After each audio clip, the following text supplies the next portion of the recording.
नमस्कार दोस्तों, मैं कन्हैयालाल वीटी व्लॉगर्स चैनल से। आप देख रहे हैं हमारे यूट्यूब चैनल। सबसे पहले तो मैं आपसे बहुत बहुत धन्यवाद देता हूं कि आप हमारे चैनल को देखते हैं और हम आपके लिए हमेशा के हमेशा नित्य नई जानकारियां उपलब्ध कराने के लिए हाजिर होते हैं। दोस्तों, आज इसी के अनुसार मैं एक नई जानकारी लेकर आपके चैनल के माध्यम से आपको सुनाने जा रहा हूँ। वो जानकारी एक ऐतिहासिक जानकारी है दोस्तों। जैसे मैंने ऐसी सुनी है कि ऐतिहासिक जानकारी है, फिर भी मैंने जो आपको मैं जो बता रहा हूँ उसमें कोई गलती हो तो मुझे माफ़ करना। दोस्तों, ये जानकारी मैं वो हासिल करने जा रहा हूँ और वो जानकारी मैं आपको बताने जा रहा हूँ कि हमारे जो भारतीय संस्कृति है उसमें जो पितृपक्ष आते हैं हमेशा के, वो पितृपक्ष क्यों मनाते हैं, इसके विषय में थोड़ी आपको मैं जानकारी बताने जा रहा हूँ हमारे यूट्यूब के माध्यम से। उसमें कोई गलती हो तो मुझे माफ़ करना। जैसी मैंने सुनी है वैसी मैं जानकारी आपको उपलब्ध करा रहा हूँ। दोस्तों, पितृपक्ष क्यों मनाने जा रहे हैं लोग, पितृपक्ष क्यों मनाते हैं, पितृपक्ष का कारण क्या है, पितृपक्ष का मतलब क्या है। जब भी पितृपक्ष आती है तो अपने जैसे पूर्वजों के जो समय या टाइम दिन आते हैं उसमें कौओं को अच्छे अच्छे भोजन खिलाते हैं, अच्छी अच्छी धर्म पुण्य करे जाते हैं। वो क्यों करते हैं इसके विषय में थोड़ी चर्चा करने जा रहा हूँ। हमने ऐसी सुनी है, जैसे आपको मैं बता रहा हूँ कि पितृपक्ष इसलिए मनाते हैं लोग कि जैसे महाभारत में राजा कर्ण थे, वो कर्ण बहुत धर्मात्मी जैसे व्यक्ति थे। वो कर्ण कोई ऐसी वैसी इंसान नहीं थे, वो बहुत ही बड़े धर्मात्मी लोग थे और बहुत ही वो, क्योंकि वो सभी लोग जानते हैं कि सूर्य की किरण से वो उत्पन्न हुए एक मनुष्य थे। तो वो कर्ण थे, वो कर्ण राजा थे, कर्ण छोटे बड़े व्यक्ति नहीं थे। दोस्तों, समय आ जाती है, हर इंसान की समय खराब आ जाती है। समय खराब आने की वजह से वो अच्छे लोगों की संगति छोड़ देते हैं, बुरे लोगों की संगति पकड़ने से उसको बहुत भारी नुकसान उठाना पड़ता है। इसी तरह से वो राजा कर्ण है, वो कौरवों का साथ पकड़ने से उसको तकलीफ भोगनी पड़ी। वो तकलीफ क्यों भोगनी पड़ी कि कौरवों का साथ पकड़ने से उसको अन्याय का साथ लेना पड़ा। अन्याय के साथ लेने से उसकी अकाल जैसे युद्ध में मृत्यु हो गई। युद्ध में मृत्यु होने के बावजूद उसको हुआ क्या कि जब भी कर्ण अपनी जैसे जवान अवस्था में थे, बचपन में थे, तो उसने जो भी दान पुण्य किया वो अच्छी अच्छी कीमती वस्तु का दान पुण्य किया, ज़्यादा किया। अच्छी अच्छी कीमती वस्तु का दान पुण्य किया और कभी वो हल्की वस्तु अन्न को वो बहुत हल्का समझे कि खाने के लिए अन्न दिए तो क्या दिए, ऐसा समझकर उसने स्वर्ण का दान किया। हमेशा के हमेशा स्वर्ण का दान किया, स्वर्ण का, पैसों का, भूमि का ऐसा दान किया।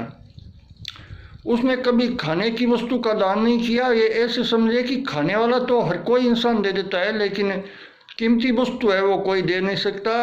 हर गरीब लोगों को, गरीब व्यक्तियों को, ब्राह्मणों को दान पुण्य किया, तो उसने स्वर्ण का दान ज़्यादा किया।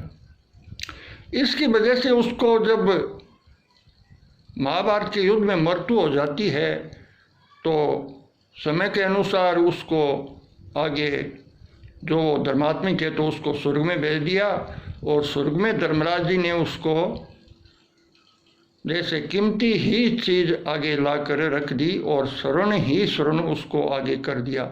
उसको वहाँ पर स्वर्ग में कोई खाने के लिए पदार्थ नहीं दिए गए। राजा कर्ण को स्वर्ग में खाने के लिए कोई भी पदार्थ नहीं दिए गए, तो इसलिए उसने बोला कि महाराज, हम ये स्वर्ण तो हमारे मृत्यु लोक में जब हम राजा कर्ण के रूप में थे तब वहाँ पर भी था, अब मैं खाने के लिए उसमें कोई भी पदार्थ नहीं है तो मैं क्या खाऊं।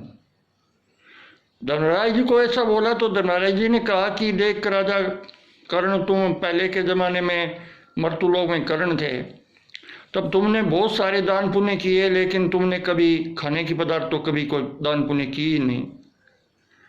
तुम कीमती वस्तुओं का दान पुण्य किए थे, कीमती वस्तु आपके लिए हाजिर है, वो कुछ भी देख सकते हैं, ले सकते हैं, जो चाहे जितनी, लेकिन खाने पीने की वस्तु का कभी तुमने दान पुण्य किया भी नहीं। इसकी वजह से उस कर्ण को ज्ञान हुआ तो धर्मराज जी को बोले कि हमको कुछ टाइम, कुछ वक्त मांगे दो और हमें वापस भेजो मर्तुलोक में, जो मैं कुछ कर सकूं और मैं खाने के लिए हमारा बंदोबस्त कर सकूं। हमने गलती की के अनुसार ये काम किया, हमारी गलती हो गई। हमने ऐसा सोचा था कि हम कीमती वस्तुओं का दान पुण्य करें। तो दोस्तों, उसकी कमाई अच्छी थी। आज के ज़माने में तो कोई इंसान को वापस नहीं भेज सकते हैं, जैसी करनी वैसी भरनी। लेकिन राजा कर्ण को 16 दिन धर्मराज जी ने मांगे दिए थे। 16 दिन उसको वापस मर्तुलोक में भेजा। 16 दिन उसकी जो शरीर था उसमें हाथों हाथ कर्ण को जिंदा हो गया और 16 दिन तक उसको खाने पीने के लिए जो भी पदार्थ थी, मिठाइयाँ और जैसे भी गरीब गुरबों को, जैसे कौवों को, जैसे जानवरों को उसने दान पुण्य किया और खिलाने वाली चीज़ खिलाई गई। 16 दिन अच्छी तरह से खिलाकर और कर्ण वापिस ये मर्तुलोक से विदा हो गए। इसी तरह से दोस्तों हमने सुना है कि वो पितृपक्ष मनाते हैं। उस राजा कर्ण के किए हुए दान पुण्य के वजह से ये 16 दिन होते हैं, वो दान पुण्य के होते हैं। और ब्राह्मणों को, गौओं को, ऐसा नहीं है कि ब्राह्मणों को ही, नहीं, ऐसा नहीं होता। कोई जैसे कोई धनवान ब्राह्मण को जैसे दान पुण्य कर देता है तो उससे कोई फायदा नहीं होता है। दान पुण्य उसको करना चाहिए जिसके पास कुछ भी है ही नहीं। जानवरों को खिलाना चाहिए, गौओं को खिलाना चाहिए, कौवों को खिलाना चाहिए। इसके वजह से 16 दिन वो पितृपक्ष मनाते हैं। दोस्तों, हमारी जानकारी से आप संतुष्ट हैं तो हमारे वीडियो को लाइक और शेयर ज़्यादा करें और सब्सक्राइबर भी करें। अगले एपिसोड में, अगले वीडियो में हम फिर आपसे हाजिर हो गए हो, आपसे मुलाकात ज़रूर करेंगे। दोस्तों, हमारे वीडियो वीटी व्लॉग्स चैनल है, वीटी व्लॉग्स राजस्व विकास सर्च करते हैं तो कन्हैयालाल भार्गव के वीडियो आ जाते हैं। वो देखकर आप हर तरह की जानकारियाँ देख सकते हैं। नमस्कार दोस्तों।